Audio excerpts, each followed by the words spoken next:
ജീവിത പങ്കാളിക്കൊപ്പമുള്ള ആദ്യത്തെ ഓണമായിരുന്നു ആസിഫ് അലിക്ക് ഇത്തവണ. തേവര സേക്രഡ് ഹാർട്ട് കോളേജിൽ ബൈസിക്കിൾ തീവ് സിനിമയുടെ അണിയറ പ്രവർത്തകർക്കൊപ്പമായിരുന്നു ആഘോഷങ്ങൾ.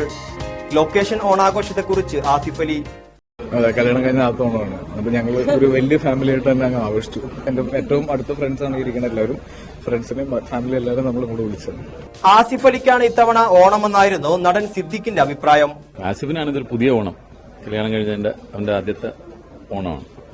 ഞങ്ങൾക്ക് പിന്നെ അങ്ങനെയൊന്നുമില്ല, ഒരു റെഗുലറായിട്ട് കുറെ ഓണങ്ങൾ ഇങ്ങനെ വരുന്നു. പിന്നെ ഓരോ കൊല്ലവും ഓരോ സെറ്റിൽ ഓണം ആഘോഷിക്കാൻ കഴിയുന്നെന്ന് പറയുന്നത് വലിയ സന്തോഷമുള്ള കാര്യമാണ്. നായിക അപർണ ഗോപിനാഥും ആഘോഷങ്ങൾക്ക് എത്തിയിരുന്നു. പേര് സൂചിപ്പിക്കും പോലെ സൈക്കിൾ മോഷ്ടാക്കളുടെ കഥ പറയുന്ന ബൈസിക്കിൾ തീവ് സംവിധാനം ചെയ്യുന്നത് ജിസ്മോനാണ്. കൃഷ്ണൻ സേതുകുമാറാണ് നിർമ്മാതാവ്. കൊച്ചിയും പരിസര പ്രദേശങ്ങളുമാണ് ചിത്രത്തിന്റെ പ്രധാന ലൊക്കേഷൻ. India vision, Kochi.